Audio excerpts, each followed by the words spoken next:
Okay, Assalamu alaikum everyone. Juma Mubarak. So happy to see you on today, November 6th, in our undecided situation. So hopefully this will be a more decisive conversation than that is at this point. But today our Khatera topic is going to be given by Iftekhar Hussain, who's going to be doing part 6 of his Living Islam with a Purpose series. And after the Khatera, Dr. Katera Moore will discuss environmental justice, people over place, during our community learning and dialogue series. The discussion will be a brief history of the environmental justice movement and what distinguished it from middle-class environment. Very excited to hear both of these talks today and looking forward to it. So Iftekhar, I'm going to turn this over to you and inshallah we'll go from there.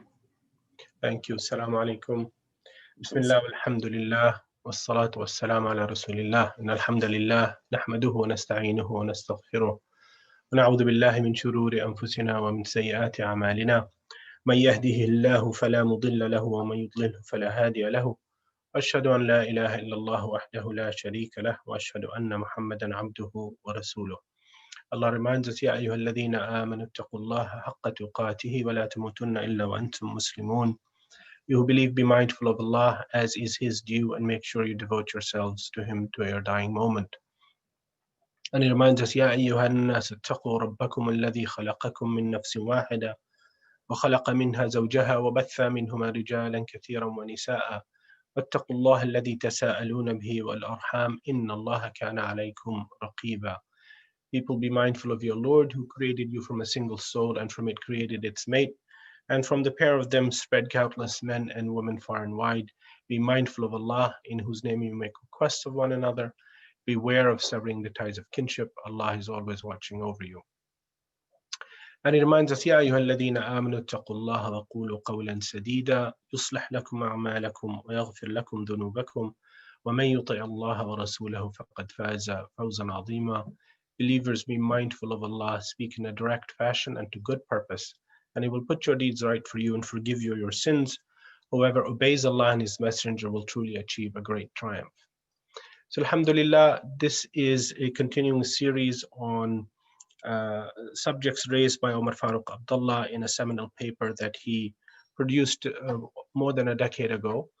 And we are looking at his third component of his paper, which is the notion of respecting dissent. We have had 2 sessions on the idea of respecting dissent, and we will complete that idea, that notion today, inshallah, with a couple of additional examples and the benefits of this notion of respecting dissent within our communities.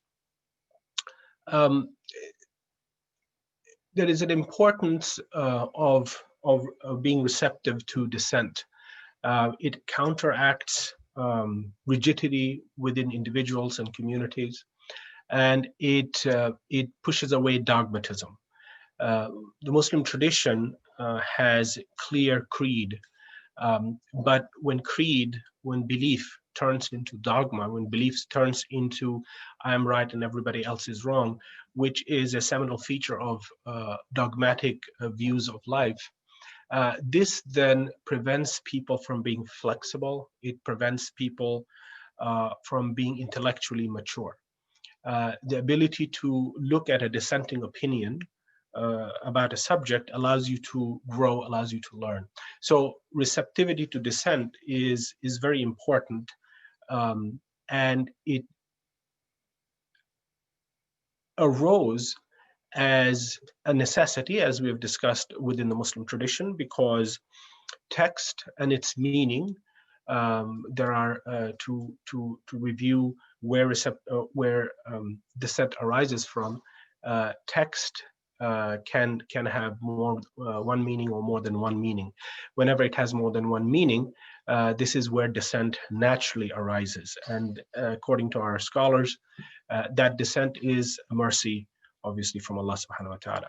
Also, a dissent may arise because the evidence, the source text, is not categorically authoritative. It's presumptively authoritative, meaning that we're not 100% sure of the text itself. Now, this is not to say that the text itself is in doubt. It is to say that the probability of the text being accurate is less than 100%. So there are hadith that we have received in a mutawatir fashion, in a highly parallel fashion, and we treat that by agreement amongst our scholars at the level of the Quran. And the certainty of that mutawatir hadith is at the level of the Quran. But other hadith, which are single chain narrations, obviously are not treated in the same manner. That doesn't mean we reject the hadith. It just means that the hadith is used for certain purposes and not for other purposes. One of the examples we will look at will illustrate that. The Prophet ﷺ was approached by, in this example, was approached by a companion who said that on the passing of his mother requested him to free a Muslim slave after her death as a sadaqah on her behalf, right? So this hadith talks about the companion coming to the Prophet and saying, "This is what my mother asked me to do, and I would like to do that." Obviously, freeing a slave is an act of worship. It's an act of atonement in the prophetic tradition, and it was something that the Prophet encouraged highly for all kinds of atonement for sins. So the man came and said that he chose a non-Arab woman to emancipate, right? So she was a slave. He bought her and he freed her. Now she was non-Arab, right? So the assumption here in the narrative is that she didn't understand Arabic or may not have understood Arabic fully. And then he brought her to the Prophet to make sure that she is Muslim, right? Is she or isn't she Muslim? He had a question, but he bought her and then he freed her under the assumption that she's a Muslim. But he wanted to verify that, and so he came to the Prophet and asked him to verify that she believed in Islam. So the Prophet asked her, "Where is God?" In this hadith, the narration is that the Prophet asked her, "Where is God?" And this particular hadith continues and says that she motioned with either her head or her index finger towards the sky. And then the Prophet then asked her, "Who am I?" She pointed her index finger towards him and then again towards the sky. And then the Prophet turned to the companion and said, she's a Muslim, and then she was set free. Okay, so this is one hadith that is present. It's an ahad hadith. It's not a mutawatir hadith. So its categorization is under the banner of ahad, and it is a hasan hadith. There are multiple variations of this hadith. So how do you deal with it, and what is the conclusion you draw from it? If you were to draw the conclusion that from this hadith that Allah, because the Prophet asked, where is Allah, where is God, and the woman pointed to the sky.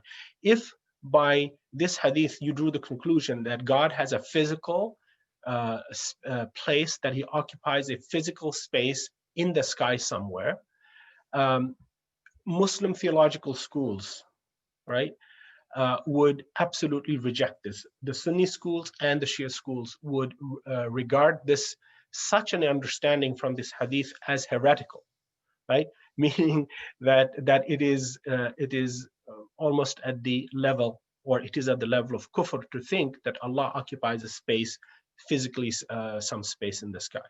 So if you were to interpret this, which the text by itself allows you the possibility of thinking that, then this is a poor understanding of the text, and this is an understanding of the text that is in conflict with other texts that are of higher authenticity, that are of higher established credibility.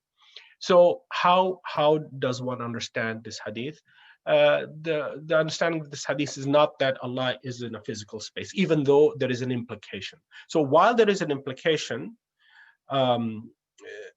we would still not understand it in that way because of other competing understandings. Now, the respect for dissent idea here is where we need to understand it clearly. Respect for dissent doesn't mean that you can propose a meaning that is that has weakness, or a meaning that has problems with it, right?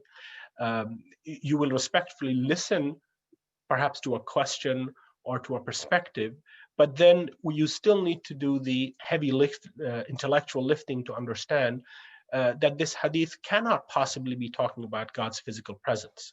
Okay. Now, in another narration of the same hadith, there is an additional detail about the woman. The woman is supposed to be mute and could not speak at all, which might explain more clearly why she responded with gestures, and why the Prophet was very ready to accept and interpret her gestures in her favor and as a proof of faith. That is a reasonable conclusion one can draw from the hadith.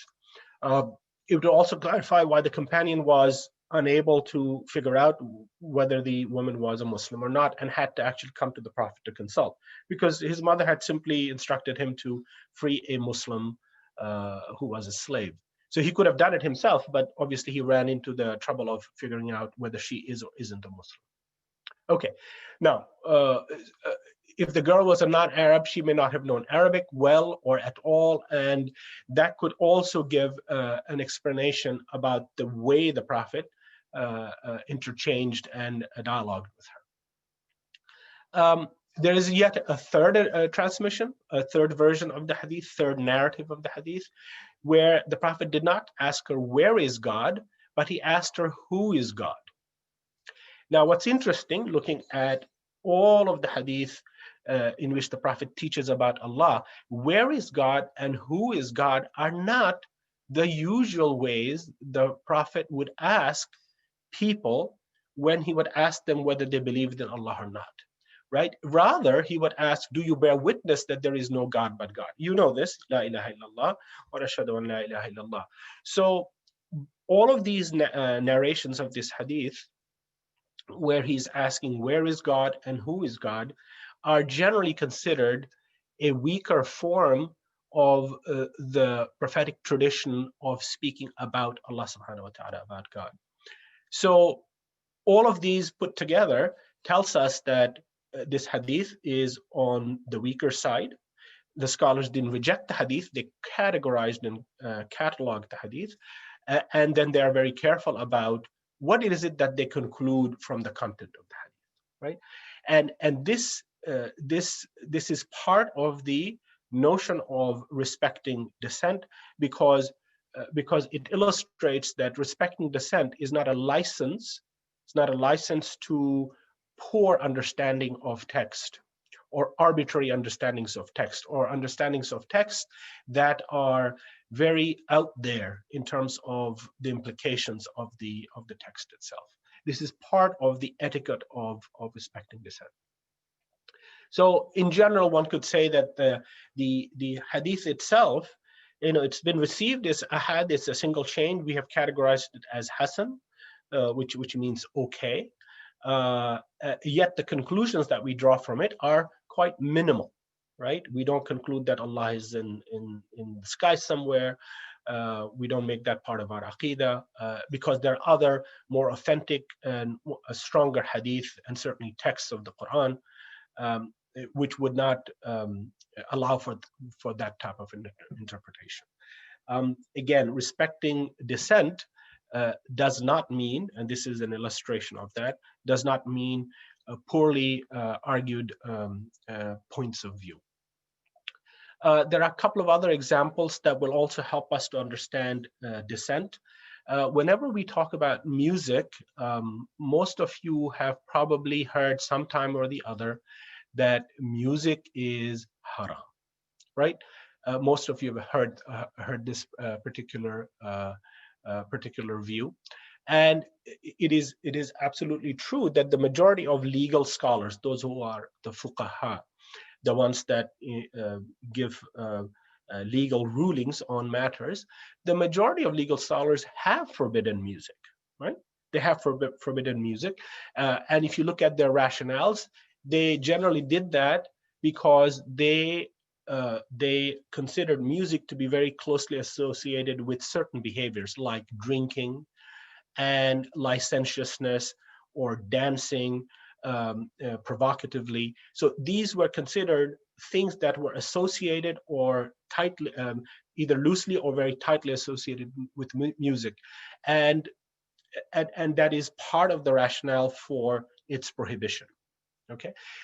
Nevertheless, even though that has been a majority opinion, there has continued to be a minority opinion by very accomplished medieval Muslim scholars, such as Abu Bakr ibn al-Arabi, who was an Andalusian judge, and Ibn Hazm, and Abdullah al-Ghani al-Nabulsi. They all wrote legal opinions in defense of music, right? So this is a minority position, and their arguments were quite interesting. There is a contemporary Moroccan scholar by the name of Al-Kattani, and he cites on this topic from medieval scholarship 20 plus Muslim jurists who wrote that various musical instruments and their validity and the art of sama or vocalization. Obviously, the beautiful way in which people read the Quran can be interpreted or could be challenged as a form of music, right? So there is a minority opinion, quite vigorously argued with its own set of rationales, that music is reasonable. And that does not remove the arguments of the majority, and that does not remove the positions of the majority. It just gives you a balancing perspective. In many Muslim societies, traditional Muslim societies, the hospitals that were primarily run as foundations, awqaf or waqf, trusts. And remember, in medieval Muslim societies, I'm not talking about nation state Muslim societies of the 20th century, but Muslim societies that were part of large empires or small kingdoms, monarchies, if you will. These societies considered awqaf to be funds and foundations that were for public use, and they were generally administered. The administrators were answerable and responsible to the courts. Okay, so keeping that in mind, many Muslim hospitals that were awqaf and run under the supervision of courts and therefore Muslim judges allowed for music, humor, and other types of therapies in these hospitals, right? So, so for the caretaking of certain types of illnesses that that traditional Muslim societies classified as illnesses of the mind or mental illnesses, music was a form of therapy. Okay, and if music had been considered haram by 100% of our scholars, then these judges that were administrators of these foundations would not have permitted this. So understanding that dissent and a well and properly argued rationale for the law is an important part of how we understand text, and this then gives us the space in which to dissent, to understand, and then to interact. Similarly, one final example of art. Many of us have an understanding that 2- and 3-dimensional arts, images of animals and human beings, are prohibited, and that is again the majority opinion. That nevertheless does not prevent modern scholars from being perfectly comfortable with pictures that are taken for IDs or fully formed anatomical body parts for research in medicine, or modern medical students will use full body human body models to experiment on and to learn on. These are ostensibly 2 and 3 dimensional art and statues that have been built, but because the rationale and the use of it is very clear and beneficial, Muslim scholars who might have objected to it are then countered by other Muslim scholars who then will tell us, and who have told us, that this is perfectly all right, because the purpose for which the 2 and 3 dimensional images were prohibited is not what is at play in these uses of 2 and 3 dimensional images. So this again is an illustration of how respect for dissent within the Muslim scholarly tradition allowed us to come to certain majority conclusions at certain points in the development of usul and fiqh, and then at later points those positions changed because the application and understanding and the original rationales for the prohibition did not exist. One of the arguments that our scholars will make is the original prohibitions were too clearly established that the worship of idols fashioned by the hands of the Quraysh themselves. We have the famous example of all of these idols that sat as the tribal or family or individual idols of the various tribes in Arabia at the time of the Quraysh and at the time of the Prophet ﷺ, all of which were removed and broken and destroyed. So that is where the genesis of the prohibition arises. But if the purpose isn't to worship these art forms, and it is to serve a purpose that is beneficial to mankind, such as in the use of full models of human beings or even of animals for the purposes of surgery and learning and the acquisition of knowledge, medical knowledge, then it is perfectly reasonable and perfectly all right. Art in the Muslim tradition has always been functional, right? Whatever forms of art, whether it is in architecture or it is in the decorations of masajid or homes, they were always, by the producers of this art, were meant to draw the attention of the users of these art forms towards Allah and towards the Prophet, right? That these were functional both for our world, and they were functional for our hearts and minds to be oriented and redirected and directed towards Allah and His message. So the important thing I want to leave us with is that dissent is an important part of our intellectual tradition.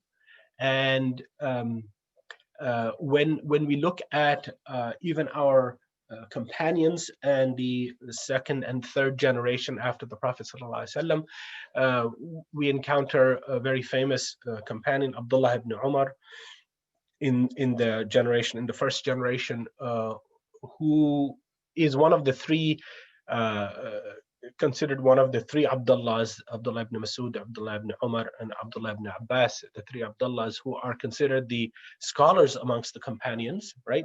The really accomplished scholars amongst the companions. He was widely known to gather the dissenting opinions of the companions themselves on a variety of statements of the Prophet and on the Quran.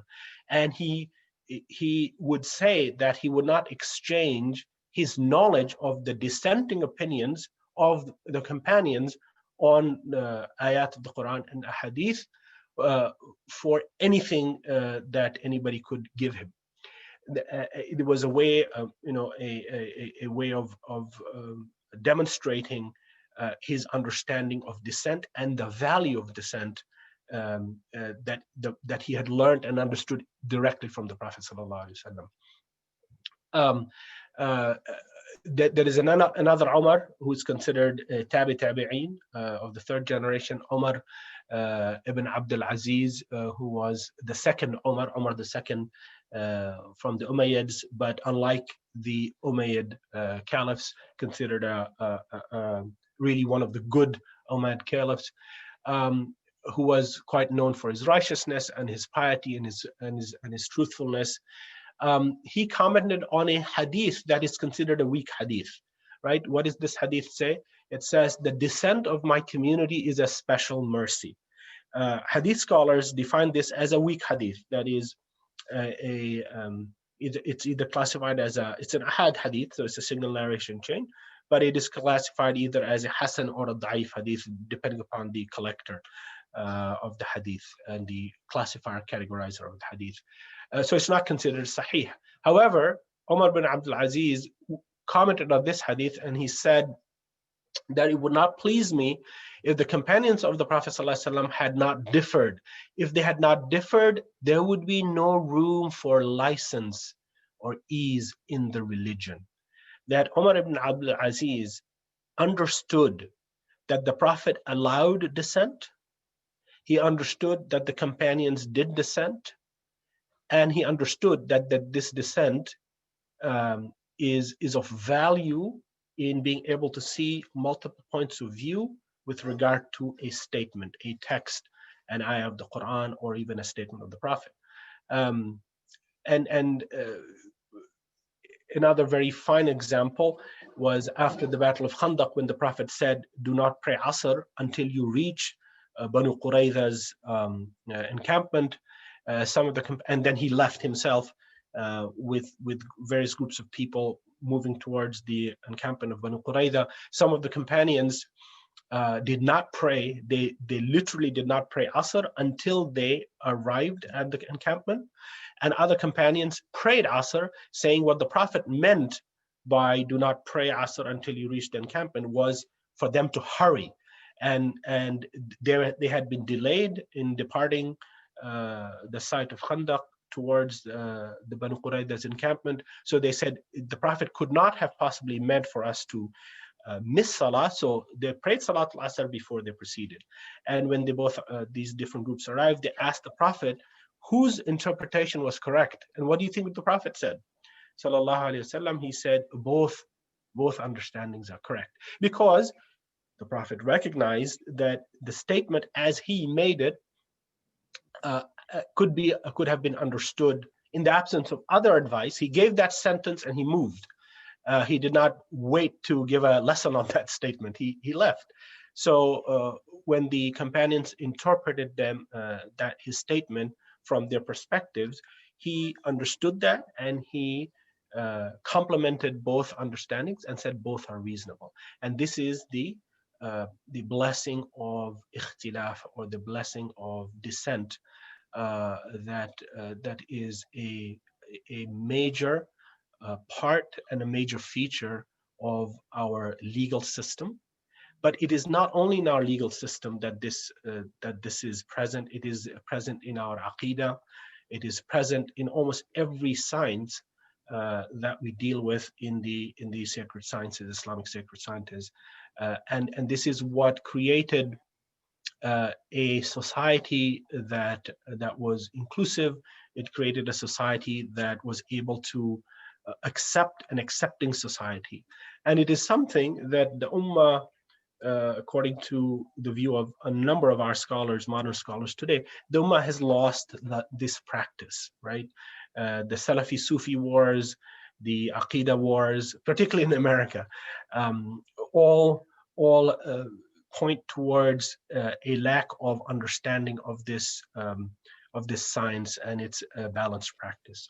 So may Allah guide us to recognize at the feet and at the feet of trained scholars who are present amongst us the proper and balanced way of dissenting with each other, and allow lay members. And this classification of scholars and lay, obviously this is a medieval classification. Even scholars recognize that this classification has to morph and change, again indicating a dissent in the classification vis-a-vis sacred knowledge of the public.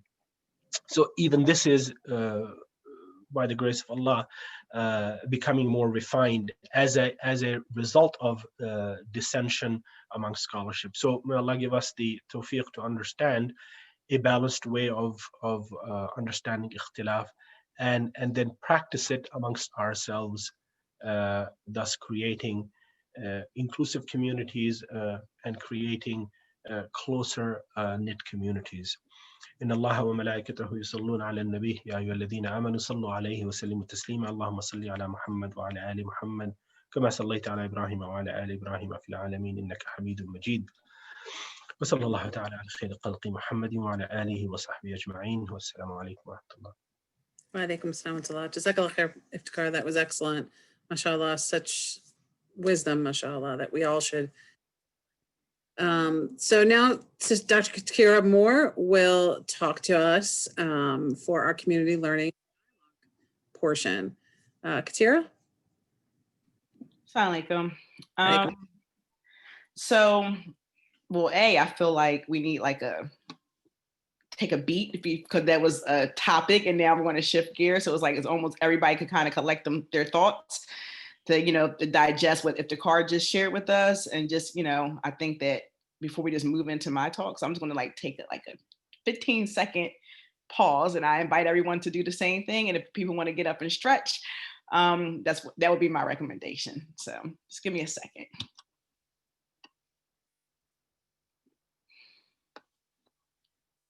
Okay, so I'm going to talk about environmental justice. It's a very big topic to try to go over in 20 minutes. I'm teaching a 15-week course on this topic in the spring at Penn, but I will do my best to try to hit the key points.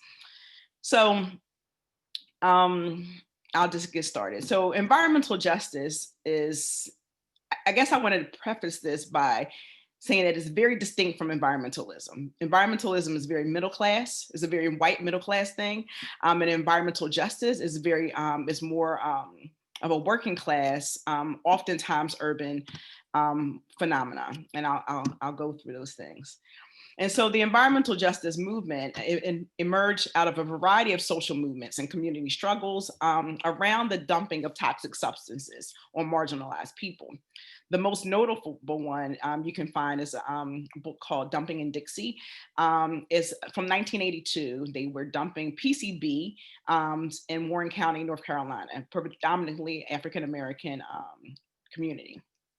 And activism emerged, right? And so what ended up happening was there was activism that that emerged from the civil rights movement, and people kind of carried this through with these new issues, right? Because this was happening all over the country. You find all over the country, there's lots of data that shows that there was a disproportionate impact of dumping toxic chemicals in African-American neighborhoods or poor neighborhoods. So poor whites or Blacks, they got dumped on, right? And so that's what people mostly think about when you think about environmental justice. I also think about that in that way, but I kind of look a little bit more at land use and zoning and things like that to figure out why, what is, what's the story, what's kind of like a chicken and egg thing, but we won't get into that here. And so when they took the civil rights movement and linked it to environmentalism, kind of linked environmentalism with social justice to kind of protest unfair land practices, right? So with this land use was happening, like I said, it was mostly toxic dumping, but it kind of created this concept that was a very broad, inclusive movement, right? So you had indigenous populations, you had farm workers because they were dealing with toxic, pesticides growing our food. You had communities where you had, PCB, other toxics being dumped. So you had all these different things happening kind of simultaneously all over the country, and people are like, wait a minute, this is happening there, because you're seeing media coverage. And this is how really a movement was born. So you had a movement born, but the key thing about environmental justice is that it's very place-based, right? So it's what's happening in a particular community to a particular people, right? That's really impacting their health and welfare. It could be impacting their jobs because you had this, a lot of these kind of environmental that have now since been rolled back with this administration. But anyway, I digress. A lot of the laws that came about really were to combat this. And so when I say it's place-based, it's like kind of what's happening now, whereas environmentalism is a little more broad, right? You're looking at the environment, you're trying to protect the waterways, you're recycling, you're going to make sure you're not going to have pollutants. You might be interested in protecting the pandas or some species, right? So a lot of it, and I'm not saying there's anything wrong with that, because Allah has given us this earth. He has created, when you think about how the earth functions and these geochemical processes of the water cycle and the hydrogen cycle and all these different things, it's like a perfect system, but that man has disrupted, right? So this is why you actually have environmentalism, because bam, Allah set this whole thing in motion to mankind who wants to kind of extract resources from the environment, has disrupted that. And so there is a need to protect those resources and to be a steward of the land, but it's very different than looking at people, right? And so what we found is that, again, it's a very middle class kind of concept of saving the environment when people are looking at their everyday lives, right? Kind of what's happening now, because we look in cities, high rates of asthma, and then another environmental justice issue that's not associated with toxic dumping would be health disparities, right? So my job, my current position is looking at nutrition education and food access in cities due to these health disparities, these chronic health things, right? Diabetes, hypertension, these things that kind of impact Black and brown communities at a higher rate. That's another place-based issue, which is very different than some of these other things that a more middle class demographic might be interested in. And so I think if you take anything away from this talk is that.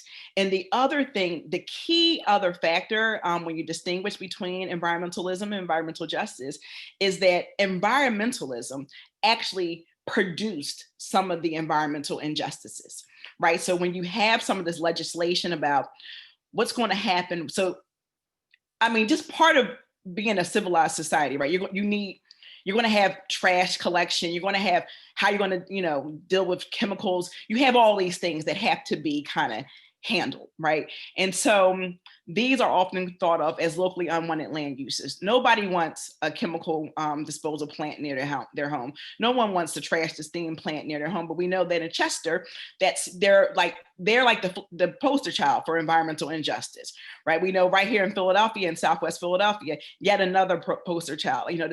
This fiasco with the refinery, right there in the John Hines National Wildlife Refuge, you have Superfund sites, right? So highly toxic chemicals that were dumped there in the 50s, right? And then it's a place that floods, right? So you have all these things kind of going on right in our neighborhood. But the thing about it is that a lot of this legislation about keeping waterways clean and how you dispose of toxics, it means you got to put it somewhere. And where do you put it? It's you hear about NIMBY, right? Not in my backyard. And then the converse to that is put in Black people's backyard, right?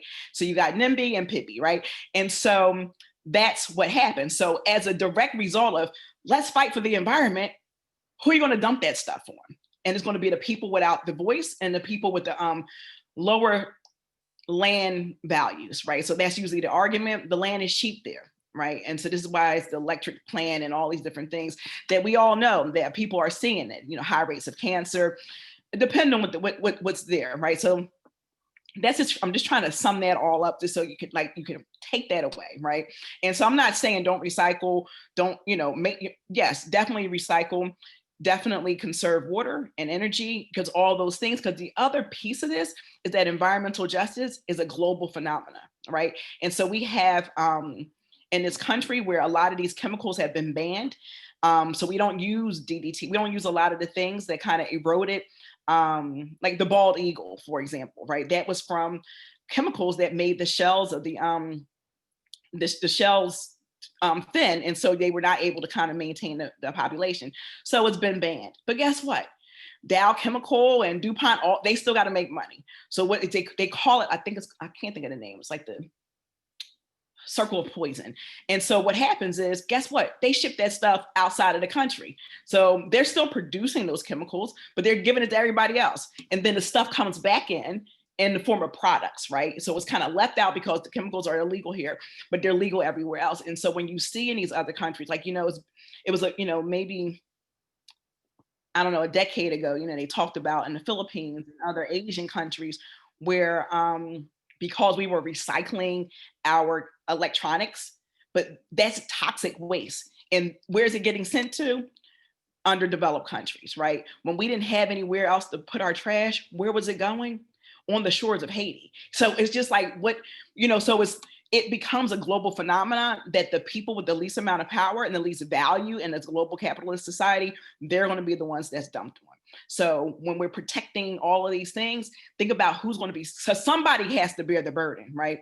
And this is why when you look at all the hundreds and hundreds and hundreds of rollbacks that this administration has done in terms of protecting the environment, who pays, right? The United States is the biggest producer, but the least amount, you know, comparatively the least amount of people, but who's suffering from that, right? And so that's the thing that you think about with global capitalism. So I said all that to say, I actually had not planned on saying all of that, but that's just how I function. Anyway, so that's, you know, because I can't drive that home enough. And a lot of the times, you know, it's grassroots action. And so, you know, when you think about, and we see a lot of this collective action happening in society now, right? Around Black Lives Matter, around some of this election activity, right? So we also see collective action happen because people don't want to wear a mask, right? So you see collective action, and that's the key for environmental justice. A lot of it is action-oriented community organizing, right? That's kind of addressing an injustice that's happening in a place, right? That's trying to appeal to decision makers that is going to actually impact people's everyday lives, right? And so for us in this world, in the developed world, pollution, water pollution, et cetera, doesn't necessarily impact our everyday lives. We don't even really pay the true cost for municipal drinking water, right? We turn on our faucet, water comes out. Like I think our water bill is like $70 a month. That does not represent the true cost of cleaning up that water. We don't pay the true cost of energy. Gas, natural gas is dirt cheap right now because of fracking. But then that fracking is causing so much environmental degradation. You know, we have all this stuff that's happening with energy, tar sands, all these different things. So we don't pay the cost. We're not impacted by these things, but some people are, right? So the people that live near the fracking, that's an environmental, because their water is contaminated. We heard about Flint, Michigan, right? With water contamination that was just really, it was just a kind of perfect storm of a disaster, contaminated water, bad pipes, cost savings. And then did EPA have their back? No, they did not. And so I guess I'm going to fast forward from some of this stuff to get to that point, right? So one thing that happens, so you have all this environmental legislation, Clean Water Act, about toxic chemicals or whatever, that environmentalists have been able to get. There is no environmental justice law. There's an environmental justice executive order that calls for meaningful participation. It talks about disparate impact, but it does nothing, right? So it's not like you community, there's something happening. You look up, you say, like, what's going on in my community? Oh, they're building a dump.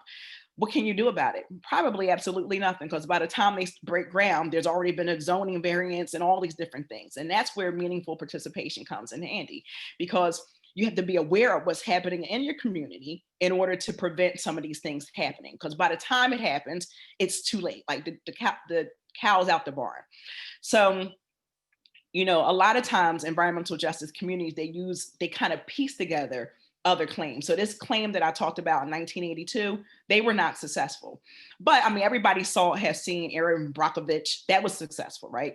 There's a movie, I think it was called Dark Waters, that took the guy, 20 years, that was successful. But, you know, you don't have a lot of things to kind of use. You have the Civil Rights Act, Equal Protection Amendment, different kind of things that environmental justice communities can use to try to get their situation mitigated.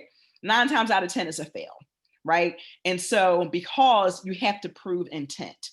So you have to be able to have the smoking gun that said that this polluter or whoever intended to have a disparate impact, not just by chance. And so usually that's when the story is the land was cheap. It was zoned industrial, whatever.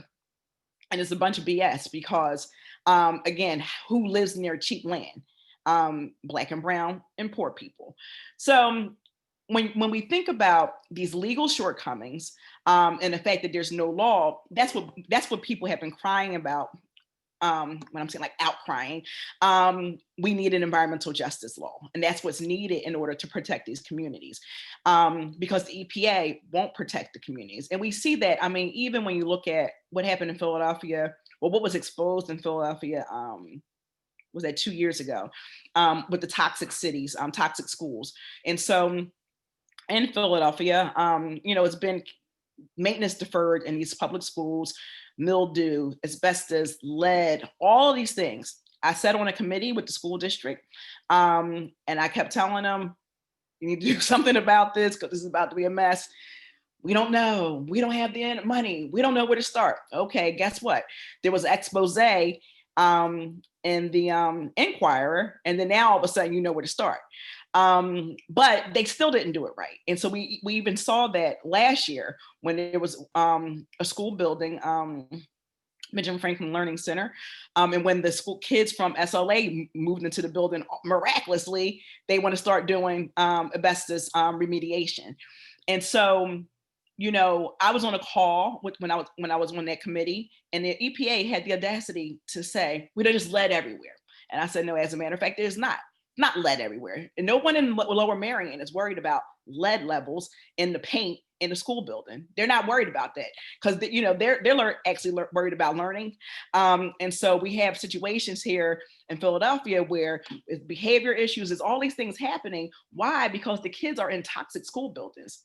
And we're not even going to talk about, which I believe is yet another environmental injustice, is what's happening with this remote learning. But that's a whole nother story for a whole nother day. Bottom line is, I'm going to wrap this up before I go down some other tangent. And I just want to say that environmental justice is more than a response to environmental inequality, right? It's the development of a holistic, it's grassroots community base, right? And so it's really about healthy and sustainable communities. And so it should be a framework that makes sure that all communities are protected by national policies that are aimed at environmental protection and pollution prevention, not just some communities. And that's what the key is, right? So can it be all? And can it really change what's happening on the ground that impacts people's everyday life? Because it's the lived experience. Environmental justice is just another version of social injustice that is caused by unequal protection under the law. And so for me, yes, a lot of my work is grounded in the environment, but really when I look at the environment, I'm looking at the broader social, political, economical structures that keep people in these segregated neighborhoods and limit their access to education, political participation, economic viability. And when you top it all off, they're suffering from pollutants, particularly in Philadelphia, parts of New York, where you have this ridiculously high rates of asthma, that it becomes exacerbated because you go to a school where there's mold and mildew and rodent drop-ins and all of these things. So the kids in these places, they can't win for losing. Right. And so now this is now another level, right? Because now we have a COVID situation that is largely impacting Black and brown people because they are the essential workers, not earning a minimum wage. And their kids are not even in school. So we have a bigger thing with this learning gap. And now we're trying to get kids back into school districts, trying to get kids back into schools. But the buildings are a shit show anyway. Excuse me. I know this is Juma. And now you're going to put kids back in there because you need to get them back in. So it's like you already have poor ventilation. But I'm just going to stop talking now because I'm just on a whole nother thing. So at that, I'm done. Does anybody have any questions? So I have to say,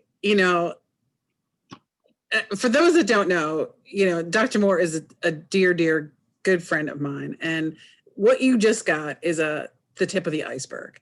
So you could literally sit with her for a month and not have absorbed nearly a quarter of her knowledge on this particular topic, but you would be so benefited from the time. So this little glimpse that we've gotten into what she knows on this topic is amazing. So this was great. You taught me, and all these years I've known you, 2 new acronyms I had never heard ever.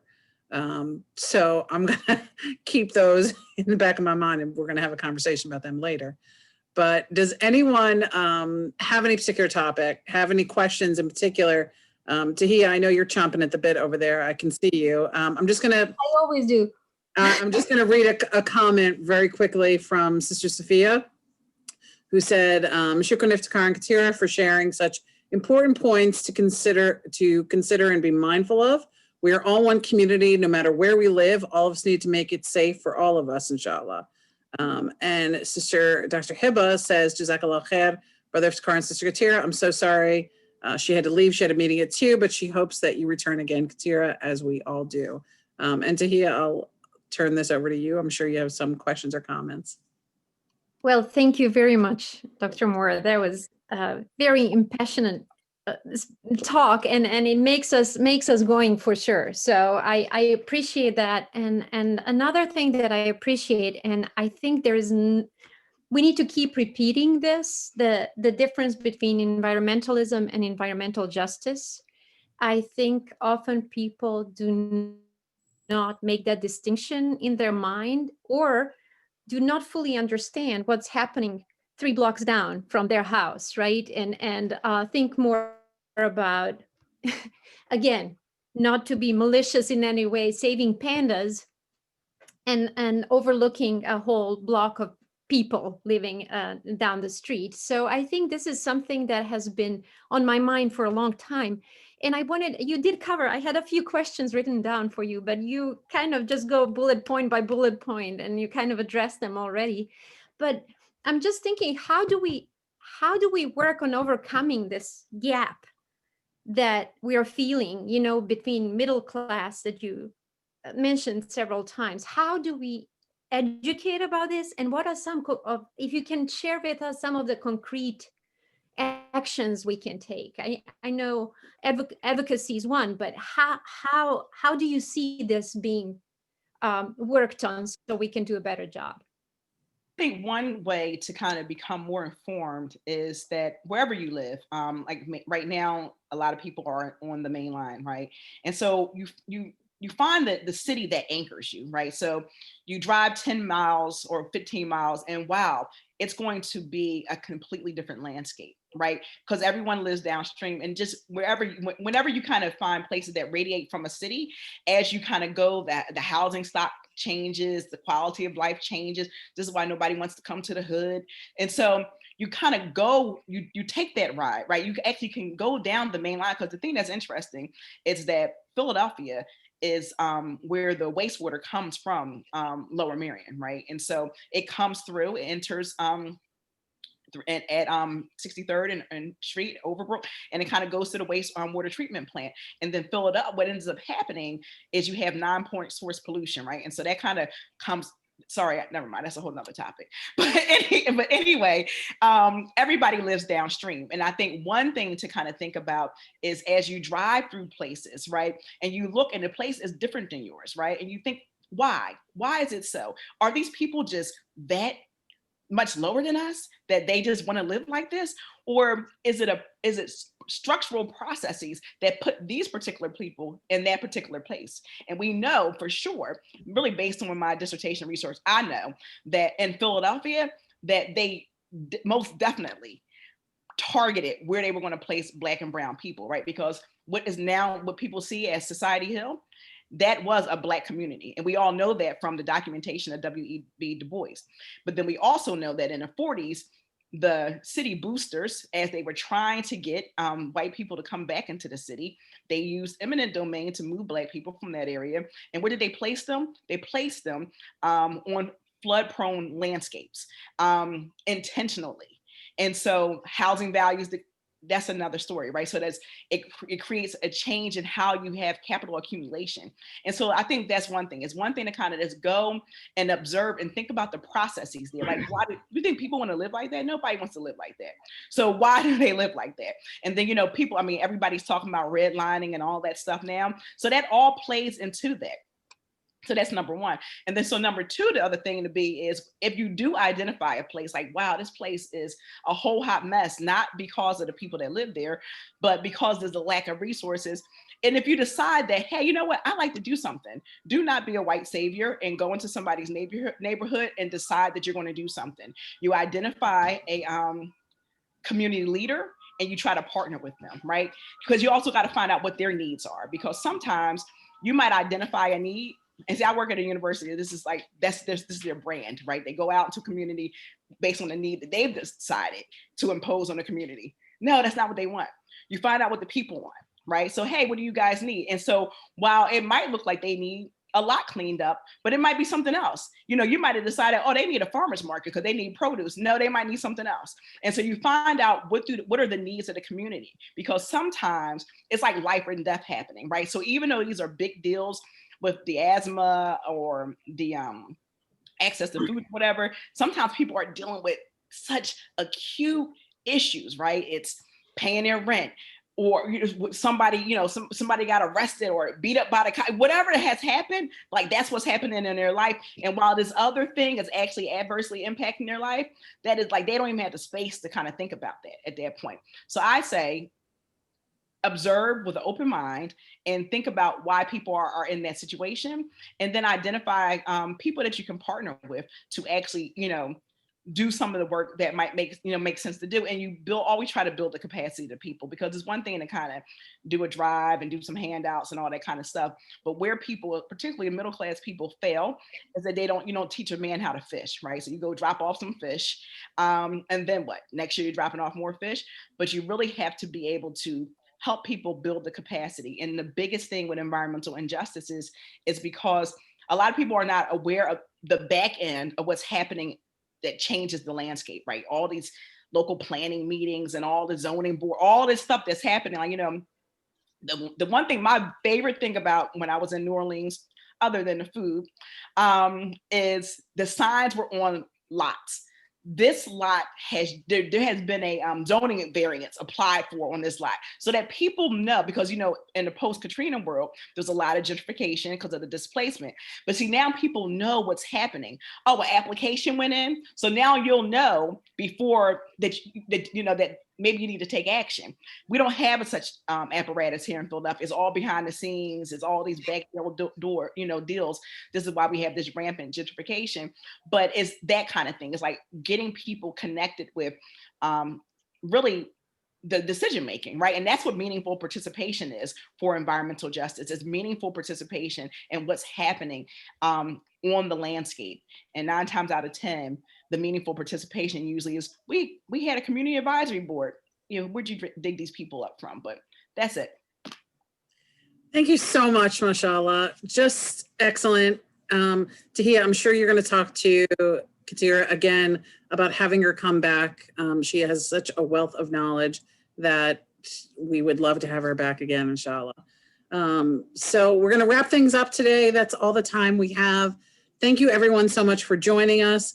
May Allah subhanahu wa ta'ala bless us, guide us, keep us safe between this Jummah and the next. May He allow our eyes to be open, as has been suggested. We become more observant and less critical. And may we find ways to work together and reach out to one another to help even things, because as we all know, what we want for ourselves, we should want for our brothers and sisters, inshallah. So may Allah subhanahu wa ta'ala guide us to do good works and to always be looking out for one another. Please stay healthy, stay safe, enjoy this beautiful weather. Today is not the day for us to be inside. We should definitely be outside getting that vitamin D to help protect us. And inshallah, come this time next week, we will know who our new president is, inshallah. So fingers crossed. Mega dua for that, inshallah. Jazakallah khair, everyone, for joining us. Thank you so much. Assalamu alaikum, everyone. Dr. Moore, if you could hang